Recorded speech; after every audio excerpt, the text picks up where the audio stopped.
So ಬೇಕಾದ್ರೆ ನನ್ನ ಜೊತೆಗೆ ಬನ್ನಿ ತೋರಿಸ್ತೀನಿ ಅಂತ ಪರಮೇಶ್ವರ್ ಹೇಳಿದ್ದಾರೆ. ಅಂದ್ರೆ ಅವ್ರಿಗೆ ಬಿರಿಯಾನಿ ಕೊಡ್ತಾ ಇದ್ದಾರೆ, ಒಳಗಡೆಗೆ ಎಲ್ಲ ವ್ಯವಸ್ಥೆ ಮಾಡ್ತಾ ಇದ್ದಾರೆ ಅನ್ನುವಂಥ ಆರೋಪ ಕೇಳಿ ಬಂದಿತ್ತು. ನಿಮ್ಮ ಜೊತೆಗೆ ಹೋದಾಗ ಯಾರಾದರೂ ತೋರಿಸ್ತಾರ ಸರ್?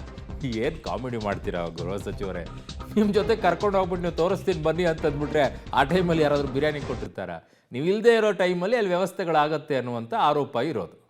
ಅದೇನು ಹೊಸದಾ? ರಾಯಲ್ ಟ್ರೀಟ್ಮೆಂಟ್ ಕೊಡ್ತಿದ್ದಾರೆ ಯಾಕಂದ್ರೆ ನಡೀರಿ, ನಾನು ಅಲ್ಲೇ ಹೇಳಿದ್ದೀನಿ ಅವತ್ತೇ, ಹೇಳಿಲ್ವಾ ನಿಮಗೆ? ಚಿಕನ್ ಬಿರಿಯಾನಿ ಅವೆಲ್ಲ ಕೊಡಲ್ಲಪ್ಪ ಅಂತ ಹೇಳಿದ್ದೀನಿ. ಜೈಲ್ ಒಳಗಡೆನೂ ಕೊಡಲ್ಲ, ಅಲ್ಲಿ ಮಾಡೋದು. ನೀವು ಬನ್ನಿ, ನನ್ನ ಜೊತೆ ಕರ್ಕೊಂಡು ಹೋಗ್ತೀನಿ. ಯಾವ ಅಡುಗೆ ಮಾಡ್ತಾರೆ? ಬಂದ್ರೆ ನೀವು ಜೊತೆಲಿ ಕರ್ಕೊಂಡು ಹೋಗ್ತೀನಿ. ರಾಯಲ್ ಟ್ರೀಟ್ಮೆಂಟ್ ಕೊಡ್ತಿದ್ದಾರೆ ಯಾಕಂದ್ರೆ ನಡೀರಿ, ನಾನು ಅಲ್ಲೇ ಹೇಳಿದ್ದೀನಿ ಅವತ್ತೇ, ಹೇಳಿಲ್ವಾ ನಿಮಗೆ? ಚಿಕನ್ ಬಿರಿಯಾನಿ ಅವೆಲ್ಲ ಕೊಡಲ್ಲಪ್ಪ ಅಂತ ಹೇಳಿದ್ದೀನಿ. ಜೈಲ್ ಒಳಗಡೆನೂ ಕೊಡಲ್ಲ, ಅಲ್ಲಿ ಮಾಡೋದು. ನೀವು ಬನ್ನಿ, ನನ್ನ ಜೊತೆ ಕರ್ಕೊಂಡು ಹೋಗ್ತೀನಿ. ಯಾವ ಅಡುಗೆ ಮಾಡ್ತಾರೆ? ಬಂದ್ರೆ ನೀವು ಜೊತೆಲಿ ಕರ್ಕೊಂಡು ಹೋಗ್ತೀನಿ.